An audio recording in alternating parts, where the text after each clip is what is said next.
خب دوستان عزیزم، جلسه ششم رو با آموزش تابع شرطی ایف جلو میبریم. اگر خاطرتون باشه من فکر میکنم جلسات دوم سوم بود به تابع ایف من یک اشاره داشتم. مجدد اشاره میکنم چون خیلی بهش نیاز دارم. اگر دوستی هم نبوده بتونه حداقل یک سری موارد رو درک بکنه. گفتیم تابع ایف یک شرط رو بررسی میکنه، یک شرط. این شرط ها با علامت های ریاضی ایجاد میشن: بزرگتر، کوچکتر، بزرگتر مساوی، کوچکتر مساوی، برابر و نابرابر. اگر این شرط برقرار بود، آرگومان و محاسباتی که در بخش دوم فرمول می نویسید اجرایی میشن. در غیر این صورت، یعنی شرطتون برقرار نبود، قسمت سوم از فرمول اجرایی میشه. این تابع ایف بود. بریم یه چند تا مثال بزنیم یادتون بیاد به چه صورت بود. من اینجا می نویسم ریزولت 1، نتیجه 1. میخوام دانش آموزان یا دانشجویانی که گرید A گرفتن بنویسه اکسلنت به عنوان نتیجه آزمونشون. شرط تعریف میکنم، میگم اگر، خب شرط من قطعا باید با یک مقدار همراه باشه. میگم مقدارم داخل این سلوله. خاطرتون هست گفتم توی فرمول نویسی اگر به یک سلول اشاره کنید منظور محتوای اون سلوله. میگم اگر سلول E3 برابر با A بود، این شد شرطم. حالا کاما میزنم، میام قسمت دوم. چه اتفاقی بیفته اگر سلول برابر با A بود؟ عبارت اکسلنت رو نشون بده. کاما. قسمت سوم اگر A نبود چی؟ اگر یه چیزی به غیر از A بود هیچی ننویسه، خالی بذاره، هیچی به عنوان نتیجه نشون نده. پرانتز رو میبندم و اینتر میزنم. خب از اونجایی که سلول E3 عبارت A درج شده، پس شرط من به اصطلاح میگن برقراره. آرگومان دوم رو اجرایی میکنه، اکسلنت رو نشون میده.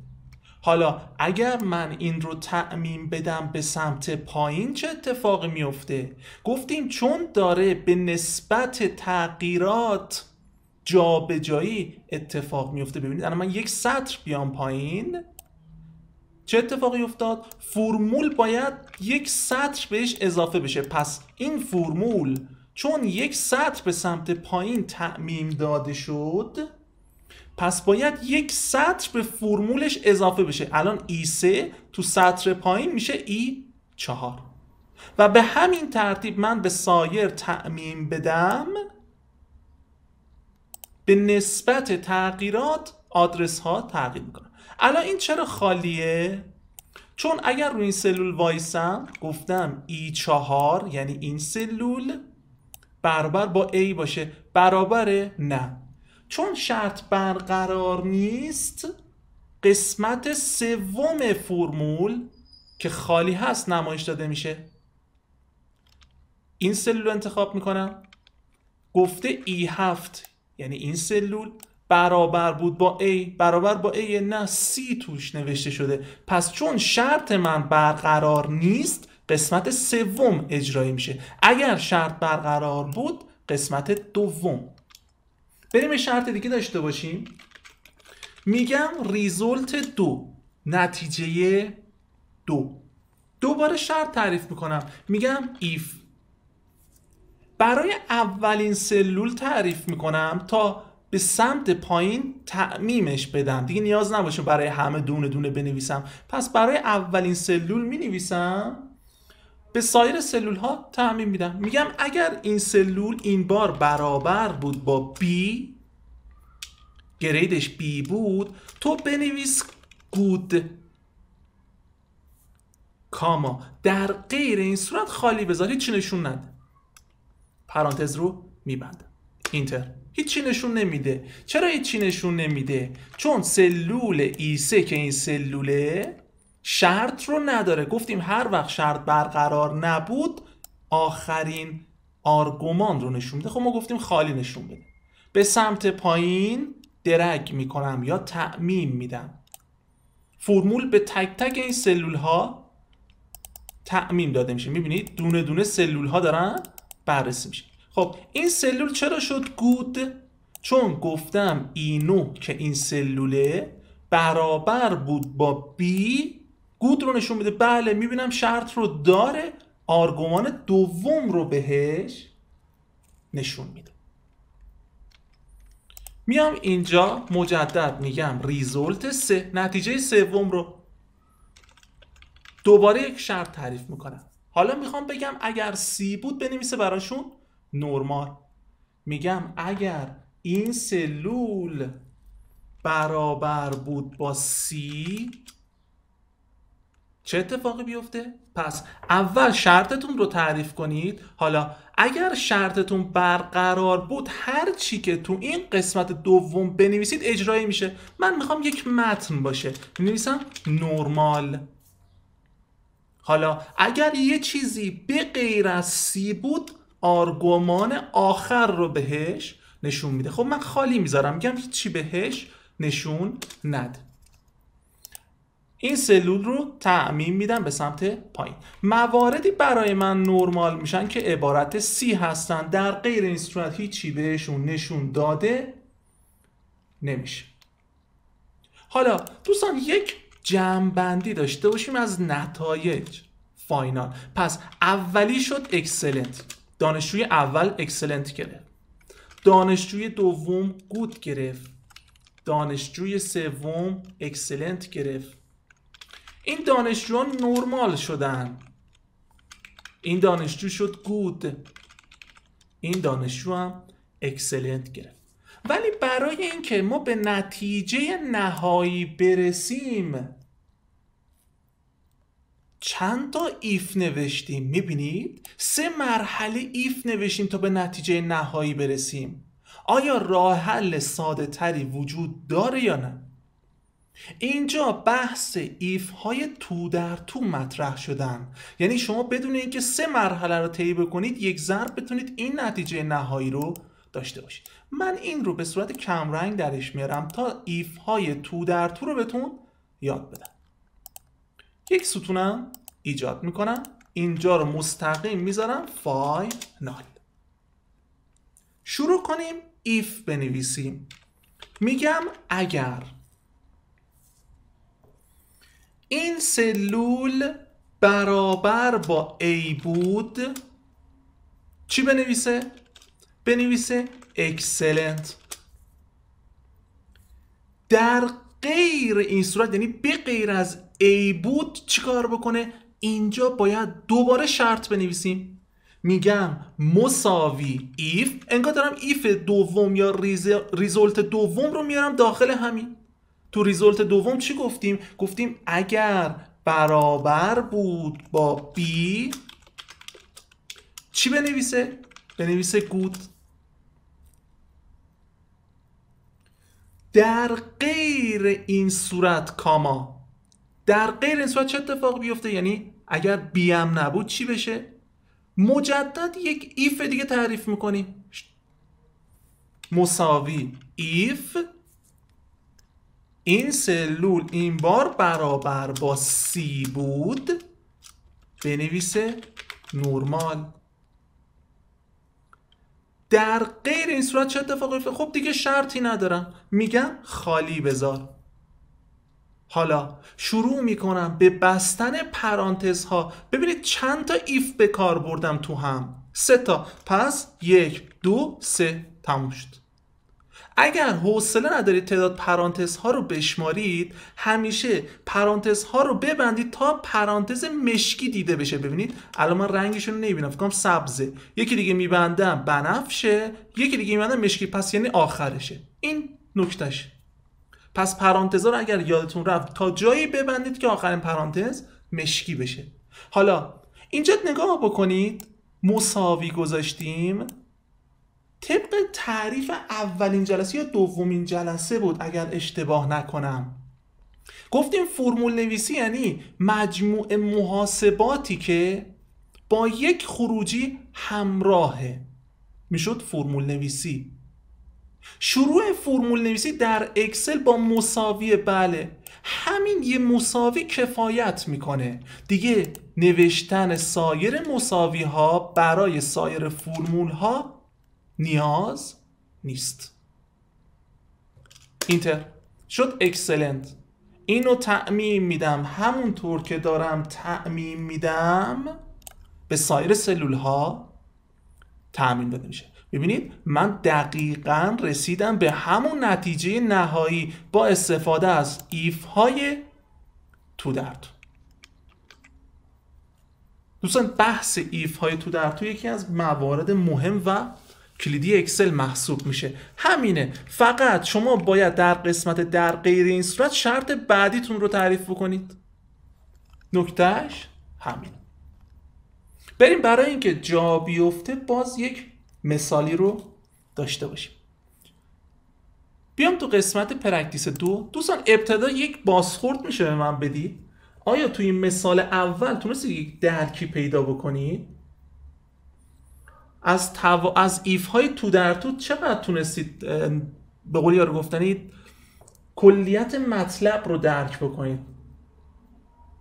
خب خدا رو شکر، خدا رو شکر. خب خدا رو شکر. حالا من دارم یه خورده آمادهتون میکنم برای بحث مالیات، چون مالیات یه خورده ایف هاش تو در تو میشه، سردرگمی ایجاد میشه، ولی چیز سختی نیست. خب خدا رو شکر، خیلی ممنونم. بریم سراغ ادامه.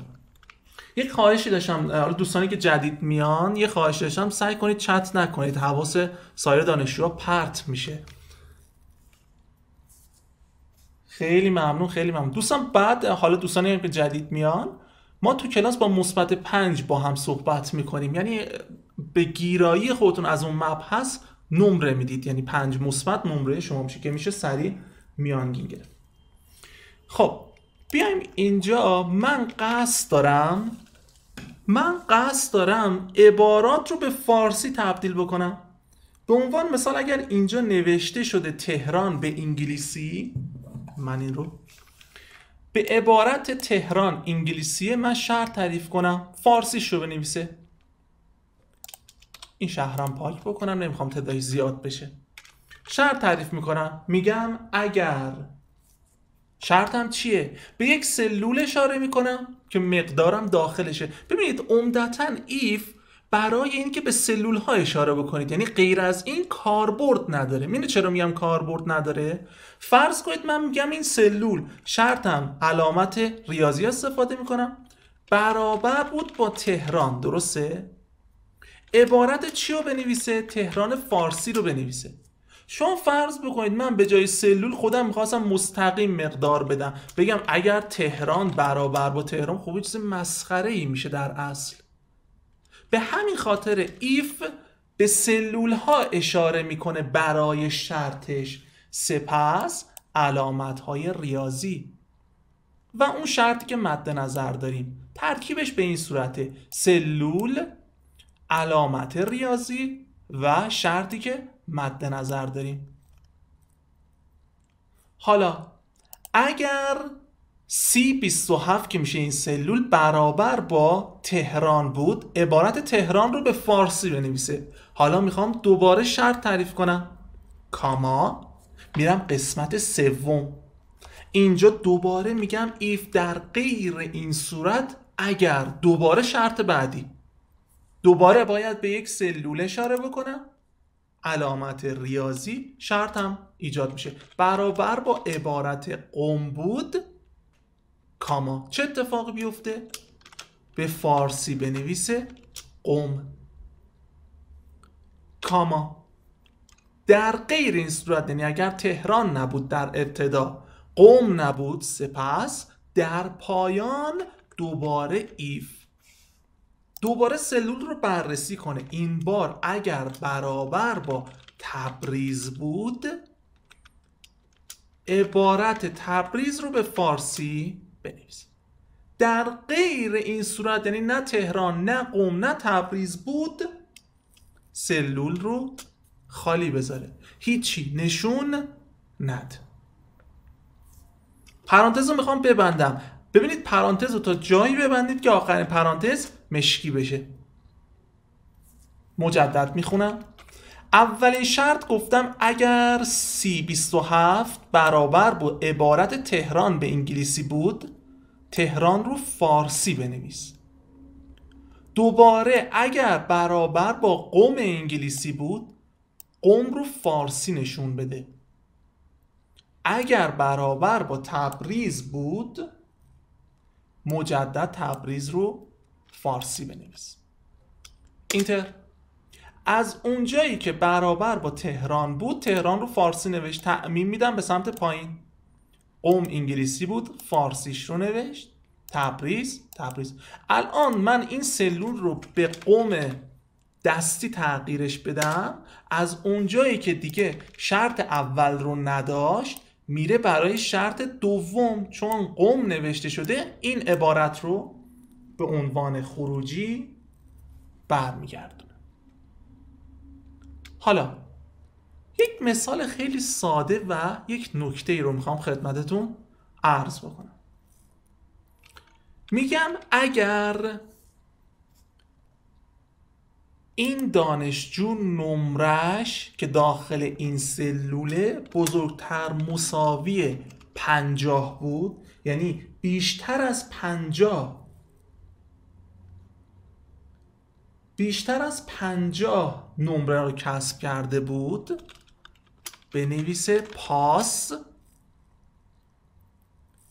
در غیر این صورت بنویسه فیل.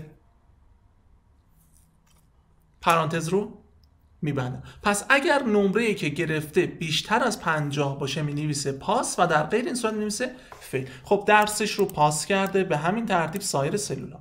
اونی که فیل شده قطعا نمرش کمتر از 50 بوده، 45. چون کمتر از 50 شرط برقرار نیست، قسمت سوم رو بهش نشون میده، یعنی عبارت فیل. حالا فرض بکنید میخوام یک شرط تعریف بکنم. من اینو پاکش میکنم. میخوام یک شرط تعریف کنم، بگم اگر نمره اول و نمره دومش هر دو بیشتر از 50 بودن، پاس رو بنویسه. مساوی.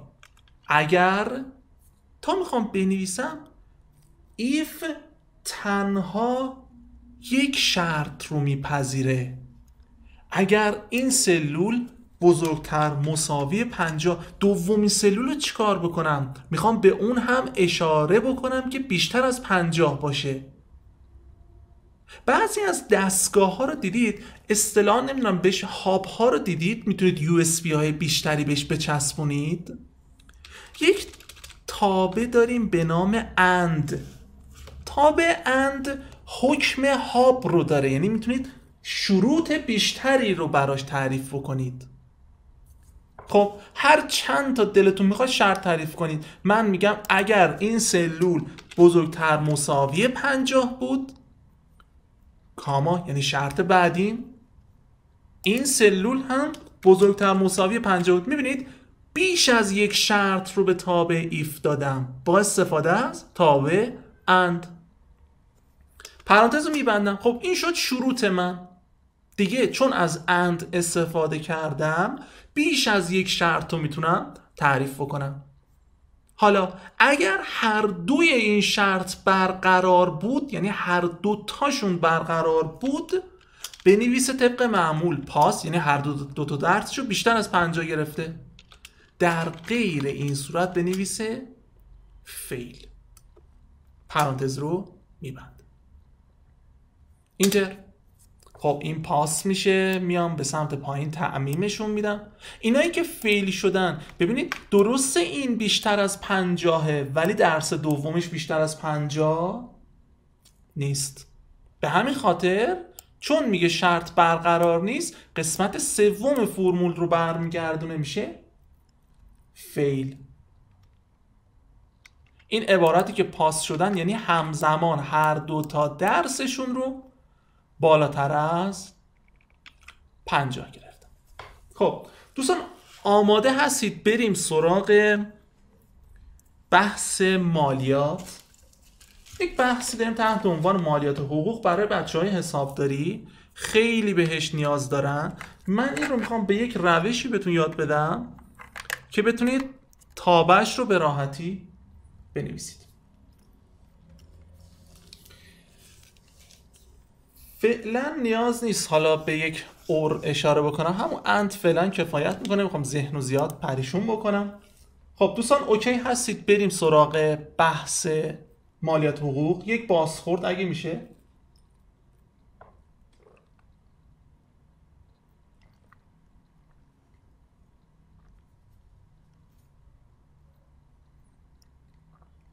خب خدا رو شکر، خدا رو شکر. دوستانی که حسابدار هستن توی جمع یک عدد 99 بزنن بریم تعدادشون چند نفر اول. عدد 99 رو بزنید دوستانی که حسابدار هستن. خب خدا رو شکر، خدا رو شکر. خب خدا رو شکر. پس ببینید حالا دوستان حسابدار چون تعدادشون هم زیاد هست، قبل از این که بریم سراغ فرمول نویسیش بریم اول من روشم رو بهتون یاد بدم. روش رو متوجه بشید، فرمول نویسیش هیچ کاری نداره. هر سال وقتی میزان مالیات مشخص میشه این کاری که من انجام میدم رو شما انجام بدید. من بذارید بیام سویچ بکنم داخل یک فایل پاورپوینت، بیایم اینجا یک سری محاسبات دستی براتون انجام میدم. خواهشی که دارم تمام تمرکزتون رو بذارید رو این بخش، چون موضوعی که میخوام بگم در اصل اگر این رو متوجه بشید دیگه فرمول نویسیش برای شما هیچ کاری نداره. هر سال یک همچین جدولی رو بچه‌های مالی گزارش میکنن تحت عنوان حالا جدول محاسبه مالیات بر درآمد. این جدول یک سری طبقات داره. مثلا میگن اگر یک کارمند 0 تا 4 میلیون تومان داره حقوق میگیره معاف از مالیاته. بین 4 تا 8 میلیون تومان داره میگیره 10% رو باید مالیات بده. این به این میگن جدول مالیات بر درآمد. بچهای مالی خیلی باش سر و کار دارن. این طبقات رو هر سال که گزارش شد به محض اینکه دیدید بیایید به یک همچین لیوانی تشبیهش کنید. طبقات مختلفش رو داشته باشید. من طبقات مختلفش رو نوشتم براتون از قبل. ببینید 4 میلیون تومان، 8 میلیون تومان، 12، 18، 240 یا همون 24 میلیون، 32. هر طبقه رو طبق همون جدوله بنویسیم چند درصده. گفته 0 تا 4 میلیون تومان معافه، 4 تا 8 میلیون تومان 10%، 8 تا 12 15%، 12 تا 18 20%، 18 تا 24 25 و به همین ترتیب. طبق همون جدولی همچین لیوانی رو بکشید، طبقات مالیاتی رو مشخص بکنید، درصدهاش هم مشخص بکنید، حد فاصله هر طبقه مشخص بکنید. طبقه اول 4 میلیون تومانه، 4 تا 8 میشه 4 میلیون تومان فاصلش، 8 تا طبقه 12 دوباره میشه 4 میلیون تومان، 12 تا 18 میشه 6 میلیون تومان. به همین ترتیب حد فاصله هر طبقه را مشخص کنید. حالا من میخوام با مثالهای مختلف به صورت دستی اول بهتون یاد بدم چطور از این لیوان استفاده کنید، بعد براتون فرمول مینویسم. فرض رو بر این بگیریم حقوق مشمول مالیات یک کارمند 50 میلیون ریاله، همون 5 میلیون تومان خودمون. یک کارمند داره 5 میلیون تومان حقوق میگیره. حالا موارد مشمولش، اگر این رو یک آب فرض بکنیم داخل لیوانمون بریزیم، حدوداً این میزان از لیوان رو پر میکنه، 50 میلیون ریال. طبقه اول ما که 40 میلیونه، خب یه خورده ازش بیشتر بشه میشه 50. پس طبقه اول رو کامل پر کرده، میشه 40 میلیون برای طبقه اول. میزان مالیاتش چند درصده طبقه اول؟ 0%. یعنی اصلا مالیات نداره، 0. الباقیش چقدره؟ الباقی ببینید تا اینجا 40 میلیونه، الباقیش تو طبقه دوم میفته. چقدر الباقیش؟ 10 میلیون. پس چون توی طبقه دوم میفته الباقیش، 10% رو باید مالیات بده. در 10% که میشه 1 میلیون. پس مالیاتی که باید از فیش حقوقی این کارمند کسر بشه 100,000 تومان به عنوان مالیات. اوکی؟ حالا میخوام این رو یه خورده سخت‌ترش بکنم، ولی هیچ چیز سختی نداره. کل کاری که شما باید بکنید اینه که این لیوانه رو ترسیم بکنید، دیگه هیچ کاری نداره. ببینید بذار یک مثال داشته باشیم. فرض بکنید یک کارمندی حقوق مشمول مالیاتش 95 میلیون ریاله، همون 9 میلیون و 500 خودمون. چقدر از لیوان رو پوشش میده؟ تا این میزان 95 میلیون. حالا هر چیزی که میبینید رو بنویسید. طبقه اول رو رد کرده این میزان آب، پس 40 میلیون در 0% که میشه مالیاتش 0. طبقه دوم هم کامل رد کرده، میبینید کامل رد کرده، پس 40 میلیون دیگه از این حقوق 10% به عنوان مالیات شناسایی میشه 4 میلیون ریال. الباقیش کجاست؟ داخل طبقه سوم، یعنی این میزان میشه الباقیش. چقدره؟ ببینید ما تا به اینجا 80 میلیون رو تکلیفش رو مشخص کردیم، یعنی این فضا 80 میلیون بوده. خب اگر من بیام بگم 80 میلیون رو تکلیفش رو مشخص کردم از 95، چقدر میمونه؟ 15 میلیون دیگه میمونه. این 15 میلیون داخل کدوم طبقه است؟ طبقه سوم. چقدر باید مشمولش بکنم؟ 15 میلیون الباقی 15% باید مشمول مالیات بشه، میشه 2 میلیون و 250,000 ریال. کل مالیاتی که باید تو فیش حقوقیش بزنیم 6 میلیون و 250,000 ریال. بریم یک مثال دیگه داشته باشیم، کم کم براتون جا میفته، اصلا جای نگرانی نداره. فرض بکنید یک کارمندی داره 140 میلیون ریال یا 14 میلیون تومان داره حقوق میگیره، حقوق مشمول مالیات. حالا نمیخوایم وارد ریزش بشیم. چقدر از لیوان ما رو پوشش میده؟ ببینید طبقه اول، دوم، سوم تا 12 میلیونه، پس 14 میلیون حدوداً میشه این میزان از لیوان رو پوشش میده. هر چیزی که از لیوان میبینید رو بنویسید با درصد طبقاتش. خب حد فاصله طبقه اول چقدر بود؟ 40 میلیون ریال. این شد طبقه اولم. خب معافه، طبقه اول به ما گفته کارمندانی که تا 4 میلیون تومان حقوق میگیرن معاف از مالیاتن، پس 0% مالیاتش. ولی طبقه اول رو رد میکنه، حقوقش بیش از 4 میلیون تومنه، 14 میلیون تومنه. پس بریم برای طبقات دیگه. بله طبقه دوم هم رد کرده، طبقه دوم لیوان من 4 میلیون تومنه یا همون 40 میلیون ریاله که باید 10%ش رو مالیات بگیرم، میشه 4 میلیون ریال.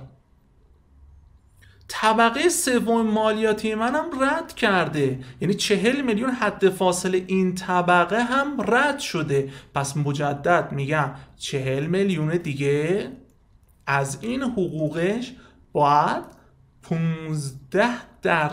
رو به عنوان مالیات بده. میشه 6 میلیون ریال. همیشه بحث سر این الباقی هاست. ببینید تا به اینجا که ما محاسباتش رو انجام دادیم و تکلیفش رو مشخص کردیم چقدره؟ 120 میلیون. ببینید ما اینجا 3 4 تا میشه 12. 120 میلیونش رو تو این طبقات مشخص کردیم. الباقی که این بخش رو تشکیل میده چقدره؟ ببینید 140 شد این میزان از لیوان، تا اینجا هم میشه 120 میلیون، الباقیش میمونه 20 میلیون. پس این دیگه قطعا داخل طبقه چهارمه. پس 20 میلیون دیگهش چقدر بعد ازش مالیات حساب بکنیم؟ 20%. بله میشه 4 میلیون ریال. کل مالیاتی که باید داخل فیش حقوقیش درج بشه و از حقوقش کسر بشه 14 میلیون ریال. 1,400,000 تومانش رو باید ازش به عنوان مالیات کسر بکنیم. بریم یه خورده بالاتر، کم کم براتون تسلط ایجاد میشه. حالا این مثال ها رو ببینید به چه صورته. چیز سختی نداره. مجدد 230 میلیون ریال حدوداً این میزان از لیوان من رو پوشش میده. 230 میلیون ریال. چون تا طبقه اول، دوم، سوم، چهارم 180 میلیونه، چون تا طبقه چهارم 180 میلیونه، 230 خب از 180 یه خورده بالاتره، ولی از 240 طبقه پنجم من کمتره. پس حدوداً میگم این میزان میشه 230 میلیون. هر چیزی که توی لیوان میبینید رو بنویسید. طبقه اول حد فاصله چقدر بوده که این رد کرده؟ 40 میلیون. پس میشه 40 میلیون 0% باید مالیات بده. طبقه دوم هم میبینم رد کرده، مجدد این حد فاصله طبقه هم 40 میلیون بوده. چقدر باید من ازش به عنوان مالیات حساب بکنم؟ 10%ش رو. طبقه سوم هم رد کرده، یعنی کلا حد فاصلش رو رد کرده، پر کرده. پس میشه 40 میلیون 15%. گفتیم چقدر میشه 15%؟ 6 میلیون. طبقه چهارم هم کامل رد کرده، یعنی 60 میلیون این طبقه هم کامل پر شده. چقدرش؟ 20%ش 12 میلیون میشه. برای این طبقه هم باید 12 میلیون مالیات حساب بشه. میریم برای طبقه ششم، ببینم درست میگم، پنجم رو کامل رد نکرده، پس الباقی تو این طبقه است. خب پس این میشه الباقی. تا به اینجا چقدر ما حساب کردیم؟ چقدر از طبقات رو اومدیم بالا؟ ببینید 180 میلیون. ببینید جمع اینا میشه 180. تکلیف 180 میلیونش رو ما تا طبقه چهارم مشخص کردیم. الباقی چقدره؟ یک منهای کسر ساده، 230 منهای 180 میشه 50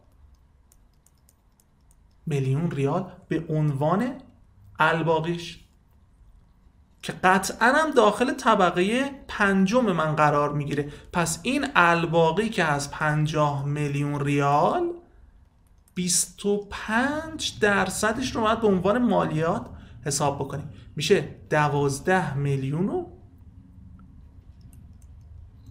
500,000 ریال. چقدر میشه کل مالیات این کارمند ما؟ میشه 34 میلیون و 500,000 ریال. اوکی؟ بریم حالا یک مثال بزنم کل طبقات رو رد بکنه. ببینید به چه صورت میشه. همینه، فقط هر طبقه ای که رد شده رو فقط در نظر داشته باشید، همون حد فاصلش رو به عنوان مالیات ازش کسر کنید. ببینید بیایم برای یه مثال دیگه. 280 میلیون 280 میلیون طبقه پنجم رو رد میکنه، میاد توی طبقه ششم من. خب بریم سایر طبقات که رد کرده رو حساب بکنیم. طبقه اول رو رد کرده 40 میلیون به عنوان طبقه اول، چون رد شده میشه مالیاتش 0. طبقه دوم هم رد کرده این میزان آب، پس میشه 40 میلیون دیگه برای طبقه دوم، 10% مالیات که میشه 4 میلیون. طبقه سوم هم حد فاصله 40 میلیونه، اینم رد کرده، پس 40 میلیون به عنوان حد فاصله این طبقه. چقدر مالیات باید بده؟ طبقه سوم 15% گفتن، شد 6 تومن فکر کنم، 6 یا 5 تومن، 6 تومن، 6 میلیون ریال منظورم. من اصلا که گفتم تومان، در نظر داشته باشید همه مبالغ به ریال. طبقه چهارم هم رد کرد، یعنی 60 میلیون در چقدر؟ 20%، میشه 12 میلیون ریال. طبقه پنجم هم رد کرده، مجدد یک حد فاصل داریم به میزان 60 میلیون در 25% که میشه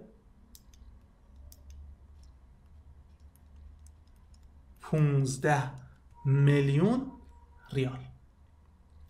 میمونه دیگه چی؟ الباقی. ببینید این طبقات کامل پر شدن، الباقی یعنی این حد فاصل، این چقدره؟ ببینید تا اینجا ما تکلیف 240 میلیون ریال رو مشخص کردیم. الباقی چقدر میمونه؟ اینجا برای من 280 320 در نظر نگیرید. ببینید این به طور تقریبی گفتیم 280 میشه اینجا، تا 240 میلیونش رو تکلیفش رو مشخص کردیم، الباقیش میمونه 40 میلیون که این 40 میلیون قطعا داخل طبقه ششمه، یعنی 30% رو باید مالیات حساب کنیم.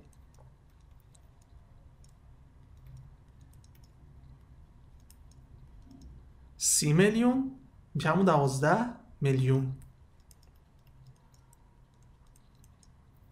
چقدر بعد این شخص مالیات به ما بده؟ 49 میلیون ریال. بریم برای مثال آخر. ببینید لیوانه دیگه خیلی ساده است. حالا فرض بگیریم طرف دیگه کلا از لیوان زد بالا. آخرین طبقه ای که برای ما تعریف کردن طبق اون جدوله 320، ولی اینجا به ما گفته حقوقش 350. خب یعنی از سقف مالیاتی دیگه رد شده. الان چه اتفاقی میفته؟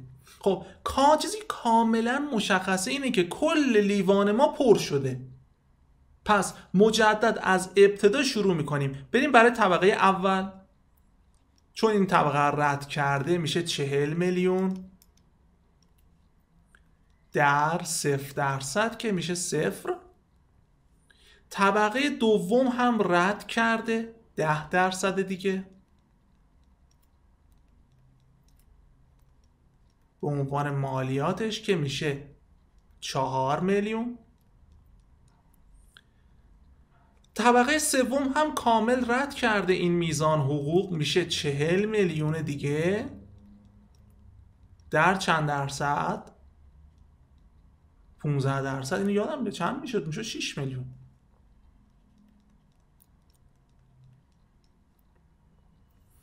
طبقه چهارم هم کامل رد کرده، یعنی 60 میلیون در 20% که میشه 12 میلیون. این طبقه هم مالیاتش 12 میلیونه. طبقه پنجم هم کامل رد کرده، پس میشه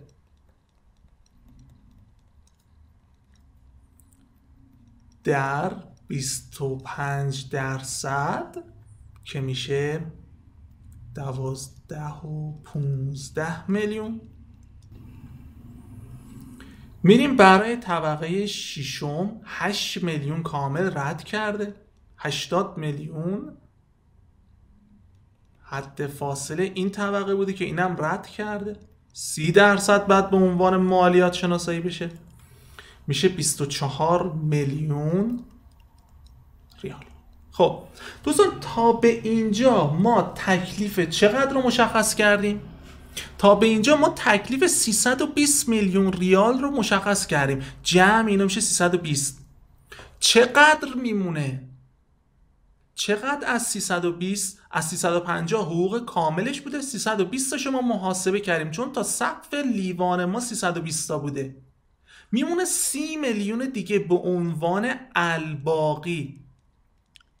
هر ساله میگن اگر کارمندی بیشتر از این لیوان مالیاتی و سقف داره حقوق میگیره، اون مازاده رو در 35% ضرب بکنید. این درصدش هم سالانه بهتون میگن. پس اون الباقی مازاد با از 35% ضرب بشه، میشه 10 میلیون و 500 هزار. پس جمع کل مالیات حقوق این کارمند 71 میلیون و 500 هزار ریال.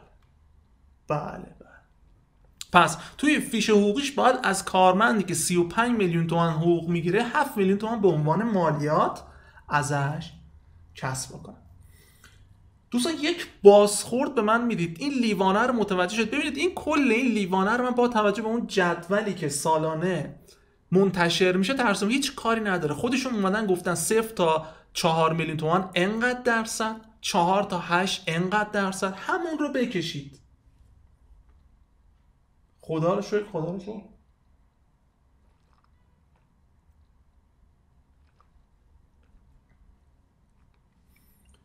خدا رو شکر، خدا رو شکر. شرمنده دوستانی که حالا حسابدار نیستن و حالا آقای نظری، امیدوارم من از آقای نظری خیلی خجالت میکشم. خانم خدام احتمالاً اومده نباید در مورد آقای نظری نظر بدم.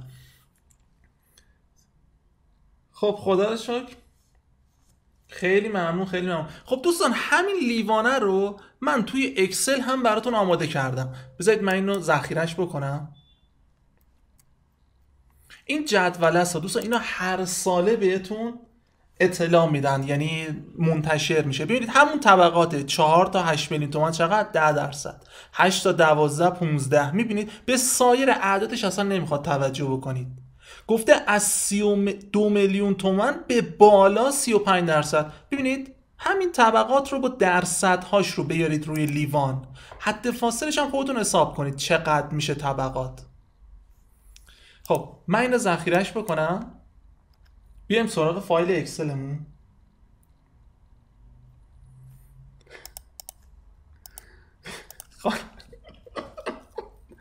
خانم خدام اومدن؟ کی اومدید شما خانم خدام؟ دیر اومدید. نه من جوری منظورم آقای نظری به عنوان شخص نوعیه، آقای نظری های توی وبینار، و یا نه مثلا مستقیم بهشون چیز نمیگم. خیلی از دوستان اصلا شاید حسابدار نباشن، خواستم به این دوستان اشاره کرده باشن، گفتم شاید بهترین الگو آقای نظری باشن. خب دوستان بیایم اینجا، من این یه لحظه قلم رو بذارمش پایین.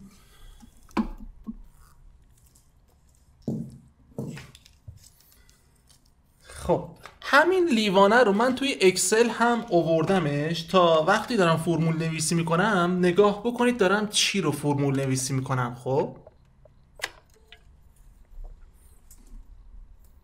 عذرخواهی میکنم بابت این تأخیر. خب حالا میخوام فرمول نویسی بکنم. آقا خیلی ساده است. بسم الله شروع میکنیم. میگم اگر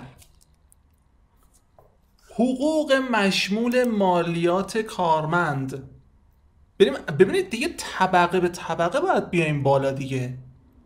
میگم اگر حقوقی که کارمند داره میگیره، مجدد علامت ریاضی، شرطم چیه؟ کمتر از 40. 3 4 5 6. این صفر رو خدا کنه اشتباه نزنم، حرف میزنم این صفر رو از دستم میپره. کمتر از 40 میلیونه قطعا تو طبقه اول دیگه. اگر داره کمتر از 40 میلیون میگیره، توی طبقه اول مالیاتش چند میشد 0. حالا مجدد کاما شرط بعدیم میخوام برم برای طبقه دوم. میگم اگر، ببینید میخوام طبقه دوم رو تعریف بکنم. طبقه دوم یعنی حقوقش بین 40 تا 80. ببینید 2 تا شرطه. باید بگم حقوقش از 40 میلیون بیشتر و از 80 کمتر باشه که بیفته تو این طبقه و بتونم 10% مالیات حساب بکنم. خب اینجا چون بیش از یک شرط دارم چی میگم؟ میگم اند بیش از یک شرط. اون هابه تعداد بیشتری میتونیم USB بزنیم. چرا مثال هاب رو زدم؟ چون USB لپتاپم خراب شده متاسفانه. این تو خیلی چشم میاد و قطع میشه. خیلی مثلا کلا نمیدونم چرا این لپتاپ رو دوست دارم. دوستان این ترکیبم بهتون بگم، حالا جمعه است فکر کنم خیلی میچسبه. خامه طبیعی بگیرید که خامه طبیعی، اینو بذارید روی گاز قشنگ حالت داغ بشه. خامه حالت مثلا دید داغ میشه. روغن هیچی نزنید، بذارید قشنگ داغ بشه. داغ که شد تخم مرغ رو بشکنید وسطش. یک چیز مشتی میشه.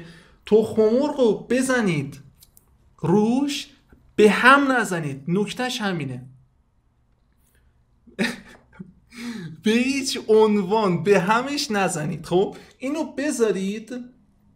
بذارید قشنگ قل بخوره، قشنگ خودشو بگیره، یک مزه مشتی پیدا میکنه. خامش اگر طبیعی باشه، حالا من با این چیزا تست نکردم، با این خامه‌ای که مغازه میفروشه اینا که فشارش میزنه بیرون، اونو تست نکردم، ولی خامه طبیعی گرفتم تست کردم، فوق العاده میشه مزهش.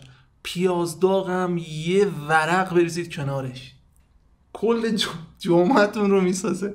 خب دوستان بریم سراغ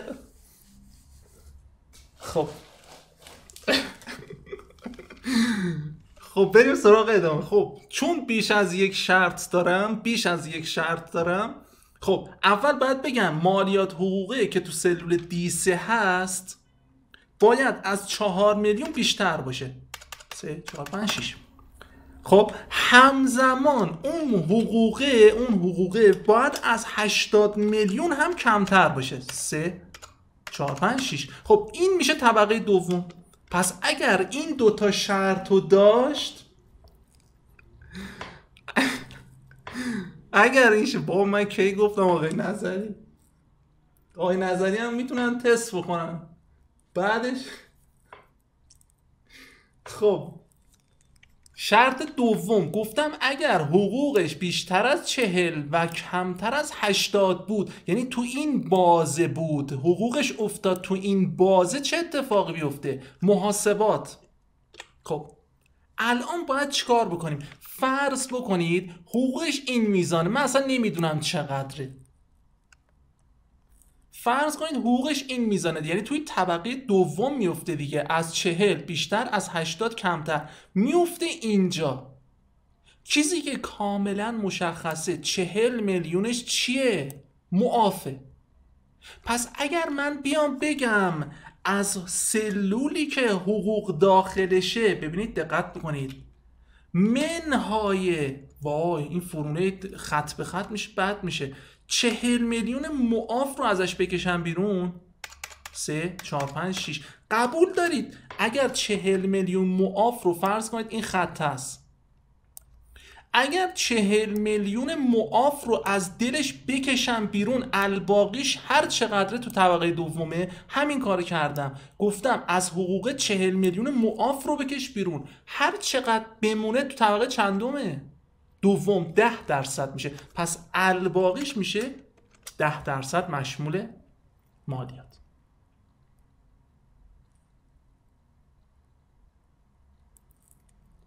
حالا مجدد کاما بریم برای طبقه سوم. طبقه سوم حقوق باید بین 80 تا چند باشه؟ 120. بذارید من اینو پاک بکنم دوستان. یه خورده فضاش کمه، فرمول کامل دیده نمیشه، اینجوری به دلم نمیشینه. فونت چی بزنیم؟ ایریال بزنیم ببینیم به چه صورت میشه. ایریال. با ایریال شروع میکنیم. بذارید من یه خورده تایپ بکنم. ایریال هم خوب نیست.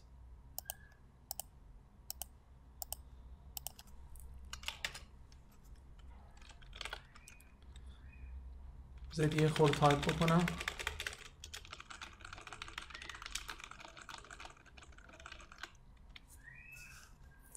یه خورده بذارید فضا رو هم بیشتر بکنم، امیدوارم بهتر بشه. عذرخواهی میکنم بابت این موضوع، وقتتون رو. از قسمت فرمولا بر خیلی گزینه بهتری هم هست، ولی اینجا فکر میکنم ریز میشه. حالا نمیدونم، اگر چشمتون میتونه ببینه یک بار این پایین رو میریم، اگر دیدیم جواب نداد میریم فرمولا بار. میخوام یه خورده فونتش بزرگتر باشه.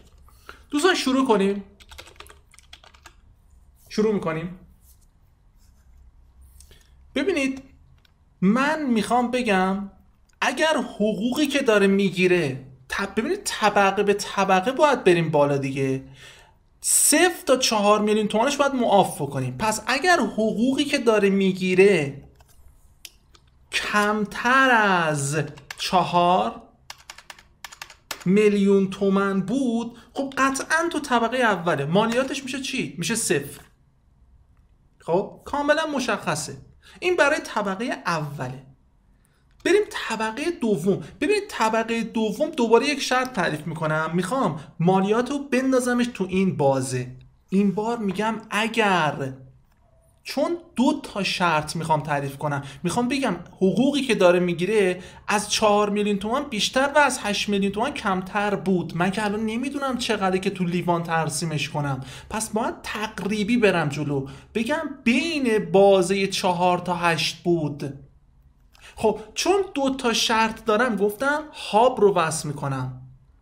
میگم حقوقش از 4 میلیون تومان بیشتر باشه و از 8 میلیون تومان کمتر باشه. میبینید انداختمش تو این بازه. پس اگر بین 4 تا 8 بود، قبول دارید تو طبقه دوم میفته. فرض رو بر این بگید من اصلا نمیدونم حقوقش چقدره، به من گفتن این میزان خط رو داره پر میکنه. اگر من بیام از تو دل این حقوق 4 میلیون تومان بکشم بیرون، مابقی کدوم طبقه میفته؟ دوم. همین، تموم شد. کافی من اینجا بگم ما بیایم از حقوقش منهای اون میزان معافیته بکنیم، الباقیش هر چقدر میخواد باشه تو طبقه دوم میفته. تموم شد. اوکی؟ وای آقای بهزادی اومدن. آقای بهزادی خیلی خوش اومدید. خب میریم برای شرط بعدی، برای طبقه بعدی 80 تا 120. مجدد میگم اگر، چون بیش از یک شرط دارم میگم اند، میخوام بازه تعریف کنم. 80 تا 120. 80 تا 120 یعنی حقوقی که داره میگیره بزرگتر از 80 و حقوق همزمان کوچکتر از 120. این میشه طبقه سوم. حالا من که نمیدونم چقدر داره میگیره، ولی با ایف تونستم تقریبی بگم توی طبقه سوم داره میفته حقوقش، بین 80 تا 120. چیا مشخصه دوستان؟ اینکه طبقه اول رو کامل پر کرده، 4 میلیون تومان ضرب در 40 میلیون ضرب در 0 ننویسیم هم هیچ ایرادی نداره. طبقه دوم هم کامل پر کرده، 40 10%. اینو می نویسیم چون عدد دیگه، اون که معافر زحمتشو به خودمون نمیدیم، میگیم 40 1 2 3 4 5 6 در 10%. این شد طبقه دوم. خب الباقیش رو چطور باید اشاره بکنم؟ الباقیش تو طبقه سوم میفته، درسته؟ گفتیم بین 80 تا 120 میشه طبقه سوم. اگر بگم بیا حقوقش رو منهای، ببینید تا طبقه دوم 80 میلیونشه، تکلیفش مشخصه. پس اگر تا طبقه دوم رو از تو دلش بکشم بیرون، الباقیش میمونه تو طبقه سوم. خیلی سخت شد، من خودم قاطی دارم میکنم. خب فکر می‌کنم خیلی ساده تر بیافتاد، نمیدونم، فکر کنم تقصیرمون خامه است. اصلا کلا حواس کلاس پرت شد، رفت سمت پیازداغ. خب ببینید، خب پس طبقه دوم 80، پس اگر از حقوقش من تا طبقه دوم رو بکشم بیرون، 1 2 3 4 5 6 میمونه الباقی. این میشه الباقیش که قطعا داخل طبقه سومه، پس میشه 15%. دوستان این بازخورد به من میدید، تازه 2 طبقه اومدیم بالا. کیا تو این 2 طبقه خسته شدن؟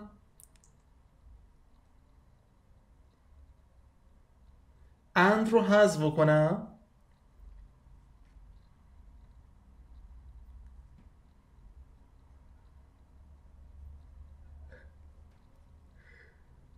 خب عمدتاً خدا را شکر خوب بوده. خب عمدتاً خوب بوده. حالا میریم جلو، حالا بعدا بتونیم در موردش یه خورده باز تغییرات بدیم.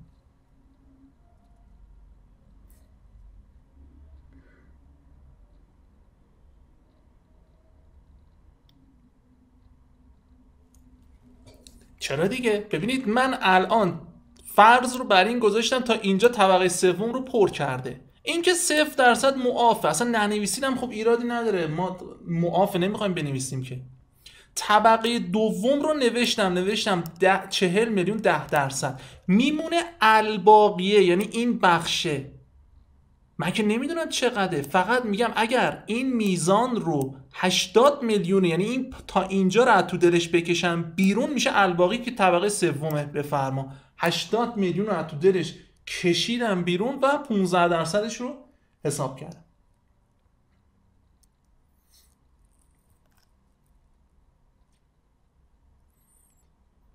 بله، من یک بار ابتداش همینجوری بیام جلو و بعد بهتون بگم چه راهکار ساده تری هم میشد انجام بدیم. خب دوستان بریم برای طبقه چهارم. ایف خب طبقه چهارم بین 120 تا 180 باشه، 120 تا 180. پس اگر حقوقش بیشتر از 120 و کوچکتر از 180 بود، میشه طبقه چهارم. این شد بازش، یعنی از 120 بیشتر و از 180 کمتر، انداختیمش تو این طبقه چهارم. خب فرض بکنیم این میزان رو پر کرده، طبقه چهارم گفتیم دیگه 120 تا 180. هر چیزی که میبینیم باید یه 4 میلیون 10%ش رو حساب بکنیم، یه 4 میلیون دیگه 15%ش. اوکی؟ بسم الله. اون طبقه اول خب نیازی نیست، نمی‌نویسیمش. میگیم 40 1 2 3 4 5 6 10% برای طبقه دوم، به اضافه طبقه سوم 40 1 2 3 4 5 6 این 15%ش، این شد طبقه سوم. اینجا مهمه به اضافه الباقیه دیگه. ببینید همه مالیات های طبقات رو باید جمع بزنیم. این الباقیه مهمه. ببینید فرض رو بر این بگیریم تا اینجا پر شده. خب اینو که حساب کردیم، طبقه سوم هم حساب کردیم، میمونه الباقیه، یعنی این قسمت کوچیکه. خب ما تا این طبقه تکلیف 120 میلیون رو مشخص کردیم، یعنی تا به اینجا 120 میلیونه. حالا من این طبقه اول رو ننوشتم. خب میگم از حقوقش منهای 120 1 2 3 4 5 6 میشه الباقیش که قطعا توی طبقه چهارمه. چقدر باید مالیات بده؟ 20%. تموم شد.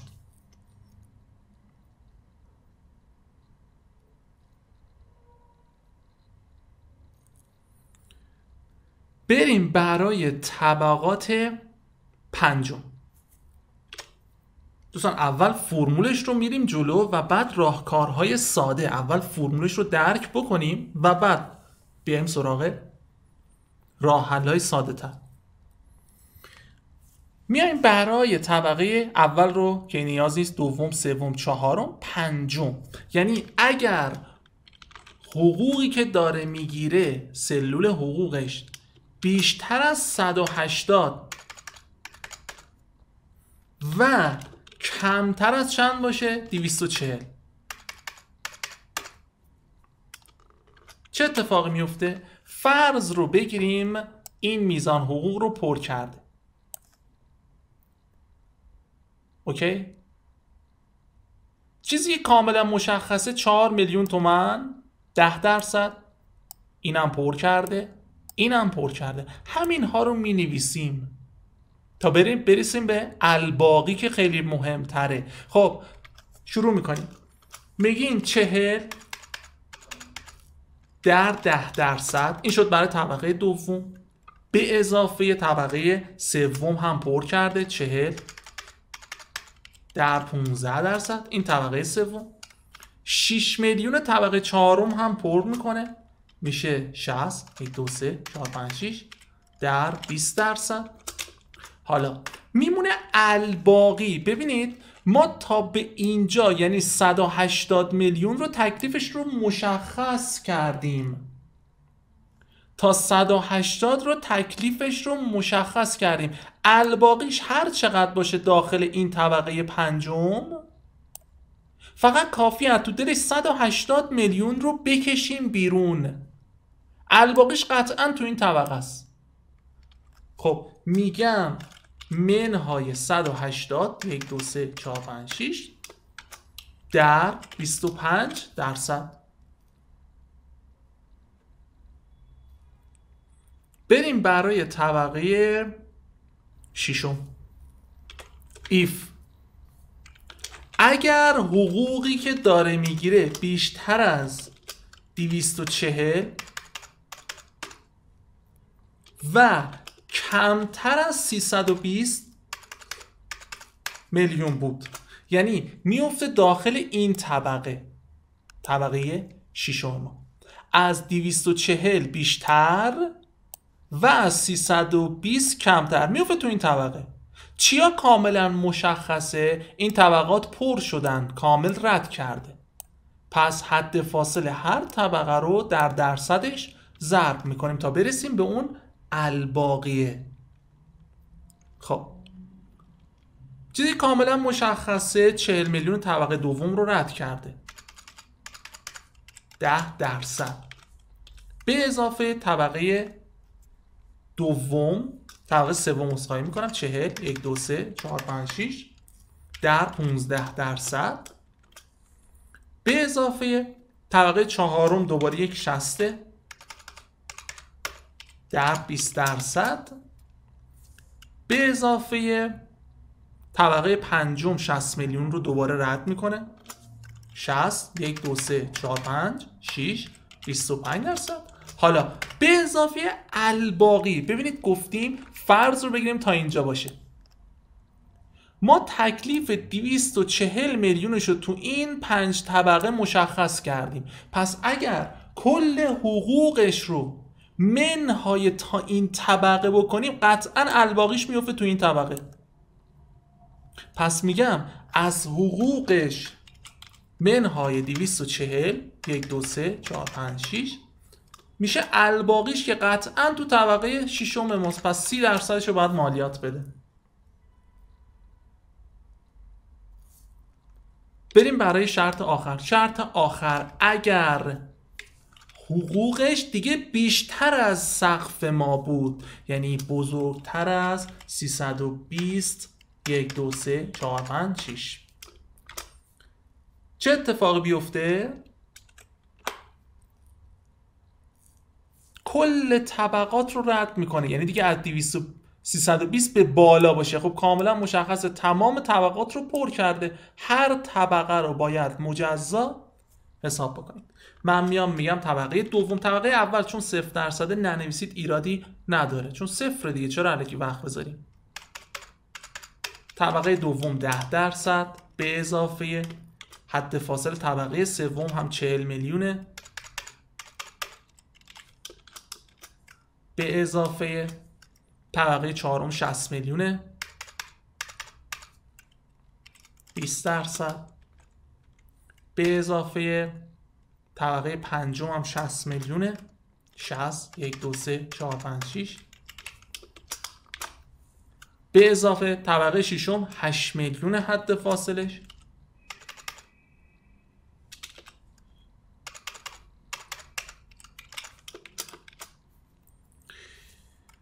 به اضافه الباقی تمام طبقات رو پر کرده. الباقیش به چه صورته؟ کافیه بگیم آقا ما تا طبقه 320 رو حساب کردیم تا طبقه ششم، پس اگر 320 تا ازش بکشیم بیرون هر چقدر بمونه میشه مازاد. پس میگن 23 منهای 320 هر چقدر میمونه دیگه مازاد ما حساب میشه 35%. پرانتز ها رو میبندم تا جایی میبندم که گفتم پرانتز مشکی بشه.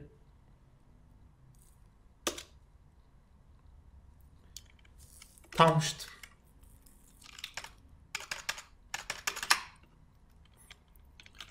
دوستان نمیدونم یک بازخورد به من بدید، اصلا خیلی نافرم شده احساس میکنم. ببینید کلیت کار رو متوجه شدید؟ کلیت کار.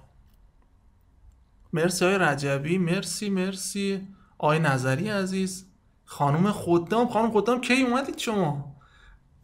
من 5 دقیقه قبل 5 دقیقه به کلاس. خب خدا دوستان متوجه شدید دارید دوری مخفیه بگید دستکون بده. حالا شما داشتید مینالیدید که